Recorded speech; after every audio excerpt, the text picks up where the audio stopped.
Hello students, what's up? Welcome to Biology Adda. This is Monica Sharma and I'm here to teach you respiration in organisms for 10th class and for all exams. So stay with me till the topic completed. So let's start now. अब respiration क्या लिखा है मैंने? A common understanding of respiration is intake of oxygen and release of carbon dioxide, which is in fact a kind of gaseous exchange. ठीक है, अगर कहीं तो देखो कॉमन जो मैन होता है या आम जितने भी बच्चे भी हो, अगर मैं पूछूंगी व्हाट इज रेस्पिरेशन तो हर कोई यही कहेगा मुझे कि ma'am it is the intake of carbon dioxide and removal of carbon dioxide from body.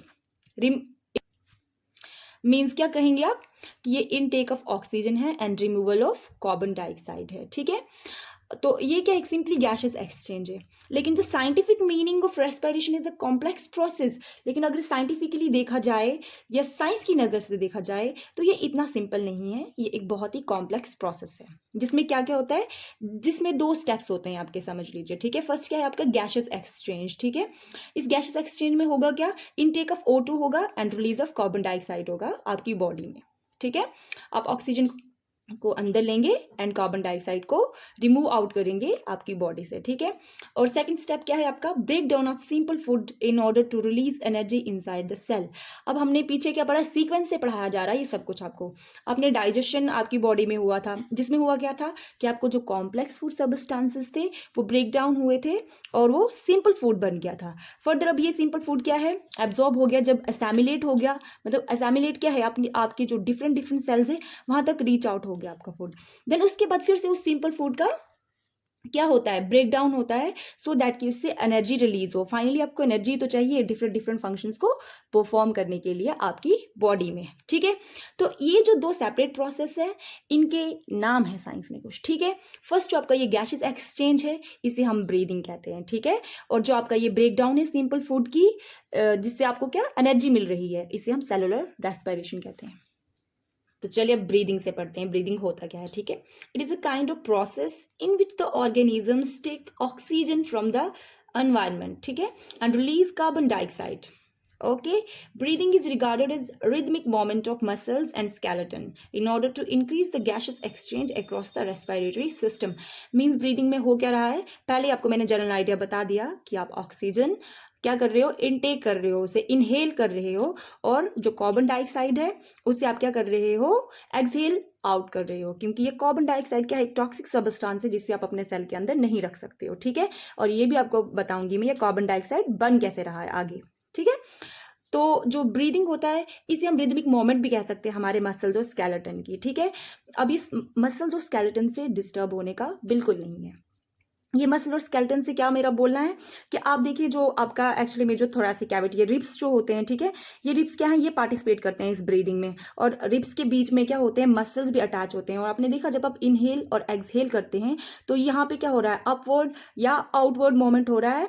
ठीक है, इस इनहेल और एक्सहेल के टाइम पे, और यही क्या है, ये रिदमिक मोमेंट हो रही है आपके मसल्स और स्केलेटन की। ठीक है, जिससे क्या होता है, ये जो गैसेस एक्सचेंज है ये पूरे रेस्पिरेटरी सिस्टम में अच्छे तरीके से हो पा रहा है। ठीक है, टूवर्ड्स नेक्स्ट ये सेलुलर रेस्पिरेशन, यही मेन भी है। ठीक है, और ये कॉम्प्लेक्स प्रोसेस भी है। ठीक है, it is a much more complex process that occur inside the living cell. It is the oxidation of respiratory substrate in the cells resulting in the release of carbon dioxide and energy. This respiration involves release of energy in the form of ATP. ठीक है, एक general idea है, पूरा process भी आपको बता देंगे। अब सेलुलर रेस्पिरेशन में होता क्या है, इसमें होता क्या है कि जो लिविंग सेल्स होते हैं ना ये उसके अंदर हो रहा है। सेलुलर का मतलब भी क्या है, सेलुलर का मतलब ही सेल, और रेस्पिरेशन क्या है आपका, जो मैं आपको भी बताया अभी। ठीक है, तो ये हमारे सेल के अंदर हो रहा है, और मेनली हो क्या रहा है, जो रेस्पिरेटरी सबस्ट्रेट है ना हमारा, अब ये रेस्पिरेटरी सबस्ट्रेट क्या है, ग्लूकोज। ठीक है, उसकी ऑक्सीडेशन हो रही है। ऑक्सीडेशन मीन्स ऑक्सीजन की प्रेजेंस में उसका ब्रेकडाउन हो रहा है, जिसकी वजह से क्या हो रहा है, एनर्जी रिलीज हो रही है, और साथ में इस प्रोसेस में कार्बन डाइऑक्साइड भी रिलीज होता है। ठीक है, और इसमें होता क्या है, इस रेस्पिरेशन में फिर इस एनर्जी को यूज किया जाता है एटीपी बनाने के लिए। ठीक है, और यही एटीपी क्या है, फिर डिफरेंट डिफरेंट फंक्शंस को परफॉर्म करता है, या डिफरेंट डिफरेंट फंक्शंस परफॉर्म करने के लिए आपकी बॉडी में एनर्जी प्रोवाइड करता है उस स्पेसिफिक साइट पे। ठीक है, नाउ इस सेलुलर रेस्पिरेशन को आपको मैं सेल की हेल्प से बताती हूँ होता कैसे, ठीक है। ये क्या है, आपका एक बॉडी सेल है, ठीक है। बॉडी में मिलियन ट्रिलियंस सेल हैं, ठीक है। बस एक सेल की बात कर रहे हैं, ये सभी सेल्स में ऐसे ही होता है। अब ये क्या है, आपका एक सेल है, और ये जो रेड कलर का मैंने ड्रॉ किया ये क्या है, एक न्यूक्लियस है, ठीक है। और ये जो मटेरियल है, फ्लूइडी मटेरियल, इसको आपको साइटोप्लाज्म कहते हैं। देखिए हर एक सेल में ये होगा। अभी तक ऑक्सीजन की ज़रूरत नहीं है, जो ये प्रोसेस करवा रही हूँ यहाँ पे किसी ऑक्सीजन का ज़रूरत नहीं है, ये बस इस सेल में हो रहा है, ठीक है। आपको पता है कि जब एब्जॉर्प्शन और असेमिलेशन हो गया है तो क्या है, हर एक सेल के पास अपना अपना फूड है, ठीक है। और ये फूड ये फूड रहता कहाँ पे, ग्लूकोज इस साइटोप्लाज्म के अंदर रहता है, ठीक है। तो फर्स्ट स्टेप होता क्या है कि इस ग्लूकोज को ब्रेक डाउन करना है, और ये ब्रेक डाउन हो जाता है कहाँ, पायरोवेट में। और आपको पता है ये ग्लूकोज क्या है, हमारे पास एक 6 कार्बन कंपाउंड है, ठीक है। और जब ये ब्रेक डाउन हुआ तो पायरोवेट बन जाएगा, और पायरोवेट क्या है, एक 3 कार्बन कंपाउंड है। अब आप जानते हो ये 6 कार्बन था, ये 3 कार्बन है, तो पायरोवेट कितने बनेंगे, 2 कंपाउंड्स बनेंगे पायरोवेट के यहाँ पे। और यही ब्रेक डाउन हो रही है जो ग्लूकोज की पायरोवेट में, इसे हम क्या कहते हैं, ग्लाइकोलिसिस, ठीक है। क्या कहा मैंने, this break down of glucose into pyruvate is called glycolysis. और अभी याद रखना, ऑक्सीजन अभी नहीं आया हुआ है, इसके आगे ये ऑक्सीजन वाला जो रोल है वो मैं बता दूंगी आपको। ये जनरली सेल्स में होता है in the absence of oxygen, ये प्रोसेस यहाँ तक कहाँ, जहाँ तक पायरुवेट बनता है ग्लूकोज की ब्रेकडाउन से, ठीक है। तो जनरली क्या होता है इस ग्लाइकोलिसिस के टाइम पे, एक ग्लूकोज मॉलिक्यूल जो है वो 2 पायरुवेट मॉलिक्यूल्स को दे रहा है हमें, ठीक है। अब देखिए ये सेलुलर रेस्पिरेशन भी 2 टाइप्स का रहता है, ठीक है। एक एरोबिक रेस्पिरेशन रहता है, एक एनारोबिक रेस्पिरेशन रहता है, ठीक है। ये एरोबिक रेस्पिरेशन क्या है, अगर सिंपली कहूँ तो एरोबिक रेस्पिरेशन ऐसा रेस्पिरेशन है जो ऑक्सीजन की प्रेजेंस में होगा, और जो एनारोबिक है ये रेस्पिरेशन होता है मगर यहाँ पे ऑक्सीजन की या तो नीड नहीं पड़ती है या तो कभी मिल नहीं पाती है, ठीक है। चलो अब इन दोनों प्रोसेसेस को हम अच्छे से डिटेल में पढ़ते हैं। Now this aerobic respiration. The oxidative breakdown of respiratory substrate with the help of atmospheric oxygen is known as aerobic respiration. During this process, the glucose are completely break down into carbon dioxide and water by the process of oxidation.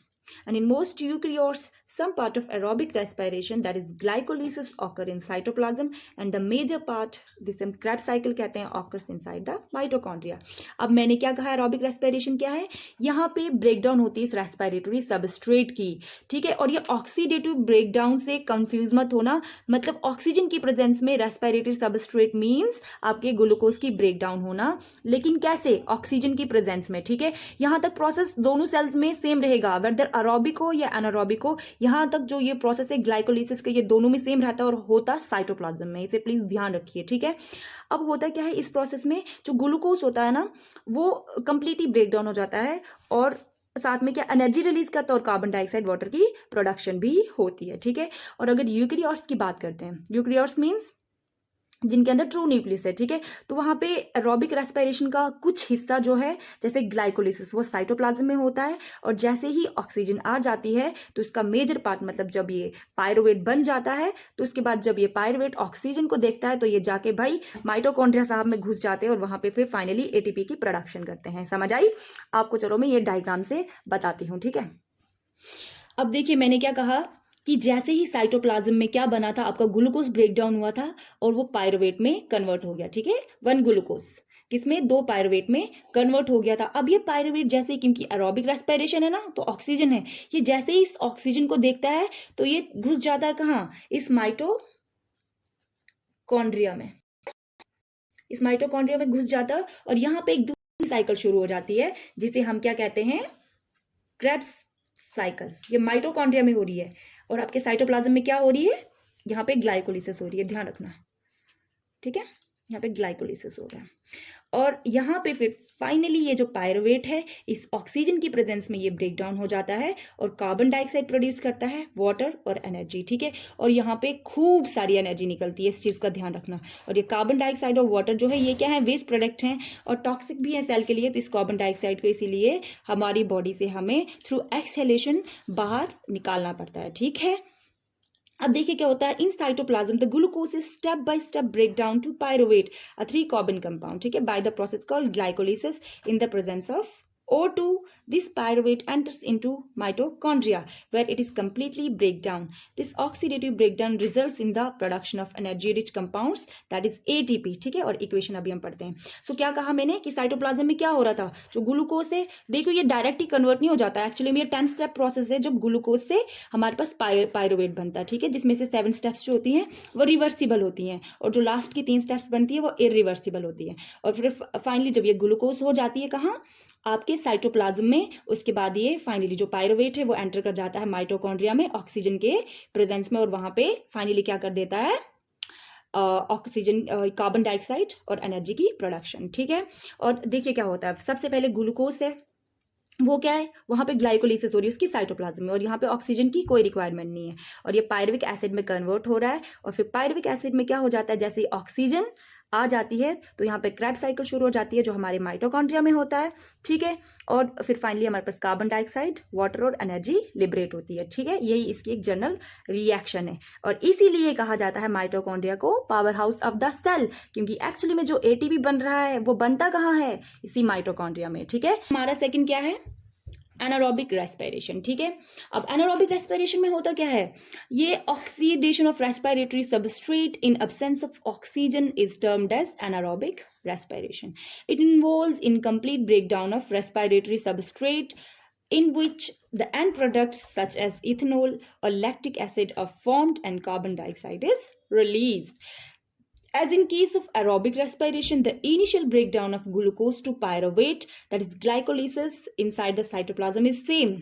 ठीक है, further breakdown of pyruvate in absence of O2 या oxygen results in the production of ethanol और lactic acid. अब देखिए क्या होता है इस एनारोबिक रेस्पिरेशन में, एक तो बात क्लियर होगी कि यहाँ पे क्या होगा, जो रेस्पिरेटरी सबस्ट्रेट है ये भी ब्रेक डाउन होगा, मींस ग्लूकोज की ब्रेक डाउन होती है लेकिन एब्सेंस ऑफ ऑक्सीजन में होती है. ठीक है, और इसमें होता क्या है, एक्चुअली में इनकम्प्लीट जो ब्रेक डाउन होती है ना इस रेस्पिरेटरी सबस्ट्रेट की, क्योंकि जब कंप्लीट ब्रेक डाउन अगर होनी है तो ऑक्सीजन की जरूरत पड़ती है, अगर ऑक्सीजन नहीं है तो ये जो ग्लूकोज से आपके पास ये पार्शली ब्रेक डाउन हो जाता है, जिसमें एंड प्रोडक्ट्स हमारे पास कार्बन डाइऑक्साइड या जो वाटर रिलीज हो रहा है वो ना रह के क्या निकलता है, इथेनॉल और लैक्टिक एसिड बन जाता है. और हाँ, कुछ अमाउंट ऑफ कार्बन डाइऑक्साइड भी रिलीज होती है, मगर मेन इसमें इथेनॉल या लैक्टिक एसिड बनते हैं. ठीक है, और ये एक ही में नहीं हो रहा है, अलग अलग ही बता भी दूंगी कि इथेनॉल किस में बन रहा है और लैक्टिक एसिड कहाँ पे बन रहा है. ठीक है, जैसे आप जानते हो कि क्या होता है एरोबिक रेस्पिरेशन में, हम क्या देखते हैं कि जो इनिशियल स्टेप होती है ना, जब ग्लूकोज ब्रेकडाउन होता है पायरुवेट में, ठीक है, मतलब ग्लाइकोलिसिस, वो दोनों ही एरोबिक और एनारोबिक रेस्पिरेशन दोनों में जो भी ऑर्गेनिज्म है वो साइटोप्लाज्म में ही होती है, सेम रहता है. ठीक है, मैंने आपको इसलिए ये स्टार्टिंग में ही बता दिया था. लेकिन जो फर्दर ब्रेकडाउन होती है ना पायरुवेट की इन एब्सेंस ऑफ O2, उसमें क्या हो जाता है, इथेनॉल और लैक्टिक एसिड बन जाता है. मींस आपने एरोबिक रेस्पिरेशन में देखा कि जैसे ही ऑक्सीजन आ जाती है तो पायरुवेट क्या वो घूम जाता है और कहाँ, माइटोकॉन्ड्रिया के पास चला जाता है. ठीक है, लेकिन यहाँ पे क्या होता है, ऑक्सीजन तो है ही नहीं, इसीलिए यहाँ पे इथेनॉल और लैक्टिक एसिड बन जाता है और एनर्जी निकलती है, लेकिन बहुत ही कम अमाउंट में एनर्जी लिबरेट होती है. ठीक है, ऐसा नहीं है कि यहाँ पे एनर्जी नहीं निकल रही है. ठीक है, एनर्जी हो रही है बट कम अमाउंट में.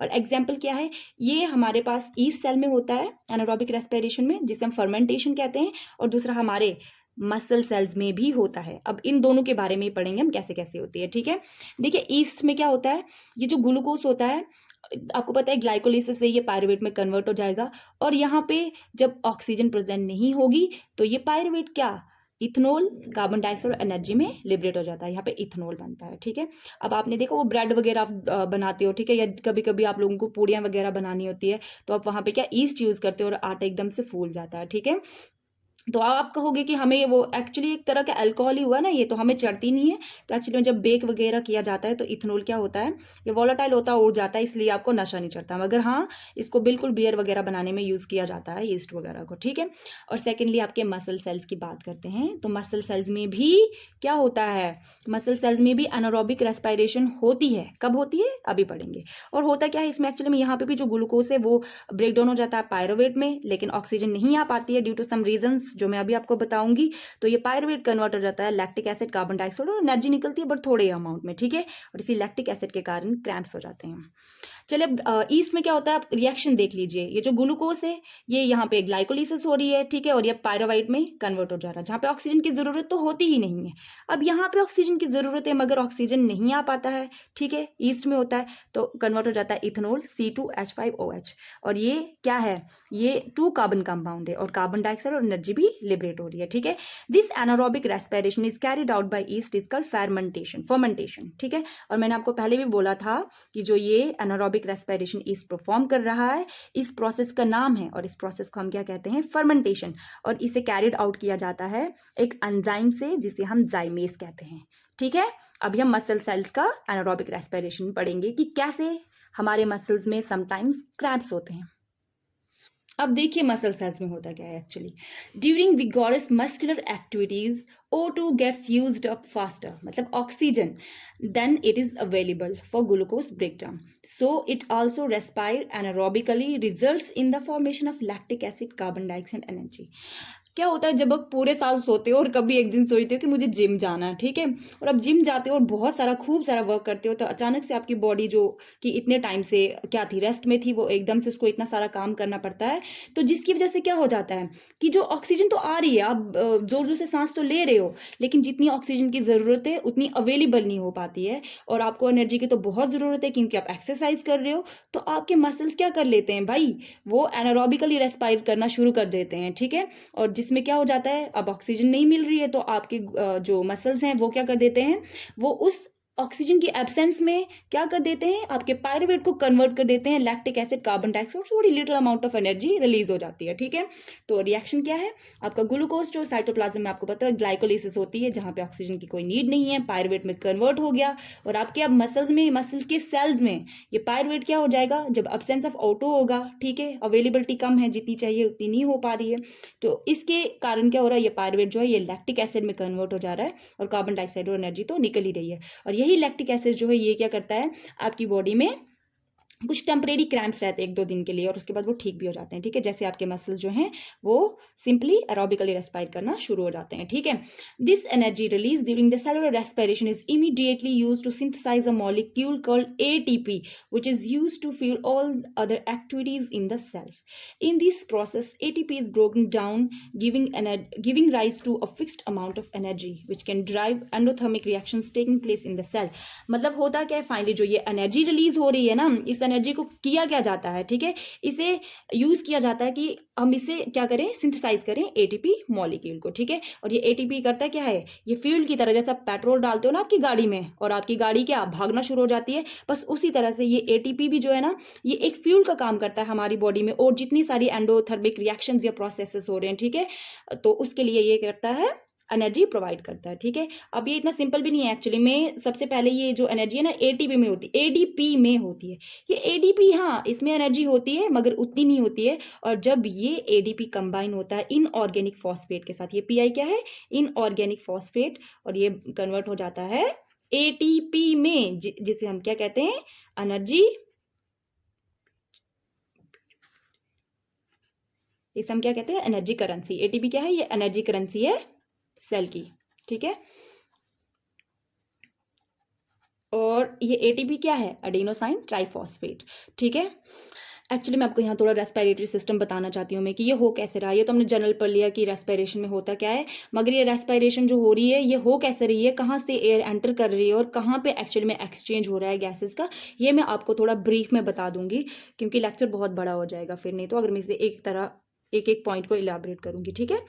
तो एक्चुअली में फर्स्ट आपका क्या है, आप एयर लेते कहाँ से हो, देखो आपके नोज में 2 ओपनिंग्स रहती हैं जिससे हम क्या कहते हैं, एक्सटर्नल नॉस्ट्रिल्स, ठीक है, ये वाले, ठीक है। और उसके बाद ये एक्सटर्नल नॉस्ट्रिल्स कहाँ, एक नेजल पाथवे से, ठीक है, आपके देखो ये जो नेजल ओपनिंग है यहाँ पे एक क्या है, पाथवे आप लग रहे हैं ना आपको, रास्ते हैं 2, और ठीक है, और दोनों रास्तों में एक पार्टीशन भी है जिसे हम नेजल सेप्टम कहते हैं, ठीक है, लिख लेना इसे। और ये नेजल पाथवे जो है फाइनली कहाँ, यहाँ नेजल पाथवे कहाँ है, ये नेजल बाद में जाके दोनों ये ओपनिंग नेजल कैविटी में ओपन हो जाते हैं, ठीक है।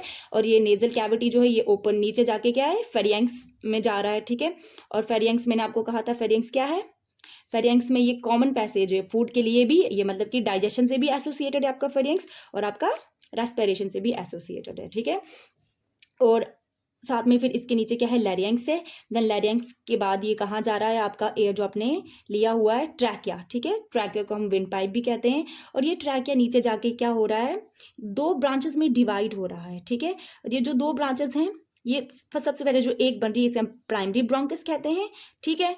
और यहाँ नीचे जाके फिर से देखो ये 2 शाखाएं बन रही हैं, ये वाली, ठीक है, इसे हम क्या कहते हैं, सेकेंडरी ब्रोंकस। और आप ऊपर जाके फिर से देख रहे हो कि ये ऐसे डिवाइड हो रहा है, ये जो 2 शाखाएं हैं इन्हें हम क्या कहते हैं, टैरिशरी ब्रोंकस, ठीक है। नीचे मैंने दिया हुआ, आपको पता नहीं क्लियरली विजिबल आ रहा है नहीं। और उसके बाद मैंने एक ऐसा जैसा स्ट्रक्चर बनाया, ये वाला, ये आपके क्या है, ये ब्रोंक्यूल्स है, ठीक है। और इसके ऊपर ये जो मैंने ऐसे बीड जैसे स्ट्रक्चर बनाया, ये एल्विलियोई है। और यही एल्विलियोई एक्चुअली में यहाँ पे ही एक्सचेंज होता है गैसेस का, अभी बता देती हूँ मैं आपको, ठीक है। और दूसरी साइड पे मैंने एक और चीज़ बनाई हुई है, दोनों मसल्स ऐसे होते हैं, कंफ्यूज मत होना, ठीक है। ये कुछ काउरिंग होती है इनके ऊपर, ठीक है। ऐसे बाहर से क्या है, ये मसल्स और जो रिब्स होती हैं ये अटैच होती हैं आपके स्टर्नम से, या जिसे हम क्या कहें, ब्रेस्ट बोन से अटैच होते हैं, ठीक है। और यहाँ ये वाली आपकी क्या है, ये आपके रिब्स और रिब्स के बीच में यहाँ पे मसल्स भी होते हैं इनको होल्ड करने के लिए। और इसके बाद यहाँ पे कैविटी रहती है जिसे हम प्लीवरल कैविटी कहते हैं। और प्लीवरल कैविटी के अंदर ये वाली आपकी प्लीवरल कैविटी है, ये 2, ठीक है। और इस प्लीवरल कैविटी के अंदर रहता है प्लीवरल फ्लूइड, ठीक है। और ये प्लीवरल फ्लूइड वगैरह, इन्फेक्शंस वगैरह, ये जो प्लीवरल कैविटी है ये इसको प्रोटेक्ट करती है लंग्स को, ठीक है। चलो अब थोड़ा आइडिया दे देती हूँ क्या हो रहा है। एक्चुअली आपका रेस्पिरेशन का जो पाथवे है ना, इसमें 4 स्टेप्स आते हैं। एक एक्सटर्नल रेस्पिरेशन आता है, फिर ट्रांसपोर्ट ऑफ गैसेस हो रहा है, फिर इंटरनल रेस्पिरेशन और सेलुलर रेस्पिरेशन। सेलुलर रेस्पिरेशन तो अभी आपको मैं बता गई हूँ क्या होता है। अब देखिए एक्चुअली में एक्सटर्नल रेस्पिरेटरी सिस्टम और इंटरनल रेस्पिरेटरी सिस्टम के बारे में पढ़ते हैं। जैसे मैंने आपको कहा था कि आपका डाइजेस्टिव सिस्टम क्या था, एक डाइजेस्टिव ट्रैक्ट और दूसरा डाइजेस्टिव ग्लैंड्स थे। उसी तरह से आपका रेस्पिरेटरी सिस्टम भी क्या है, 2 पार्ट्स में डिवाइडेड है, एक्सटर्नल रेस्पिरेटरी सिस्टम और इंटरनल रेस्पिरेटरी सिस्टम। अब देखो ये एक्सटर्नल रेस्पिरेटरी सिस्टम में क्या क्या आता है। सबसे पहले आपका क्या, नॉस्ट्रिल्स, मैंने अभी बताया आपको डायग्राम में। उसके बाद nasal cavity, then nasal cavity से कहाँ पे ये ओपन हो रही है, फेरिंग्स में, देन लारिंग्स में, देन फिर ट्रैकिया। अब ट्रैकिया के बाद आपका हो जाता है इंटरनल रेस्पिरेटरी सिस्टम शुरू। ट्रैकिया के बाद क्या था, प्राइमरी ब्रोंकस में जाएगी एयर, फिर सेकेंडरी में जाएगी, फिर टेरिशियर में जाएगी, और टेरिशियर से ब्रोंक्यूल में, और ब्रोंक्यूल से एल्वेलाई, ठीक है। और एल्वेलाई में ही एक्चुअली में ये एल्वेलाई कनेक्टेड होती है बहुत सारी ब्लड वेसल्स के साथ, ठीक है। और ब्लड वेसल्स में क्या होंगे, आपके सेल्स होंगे। और यहाँ पे ही एक्चुअली में जो गैसेस का एक्सचेंज होता है, मतलब सेल से कार्बन डाइऑक्साइड में, कार्बन डाइऑक्साइड जो होगा वो एल्वेलाई में आएगा, और एल्वेलाई से फिर से ब्रोंक्यूल, ब्रोंकस, सेकेंडरी में, फिर प्राइमरी में, फिर ट्रैकिया, फिर larynx, pharynx, nasal cavity, external oxygen आ रही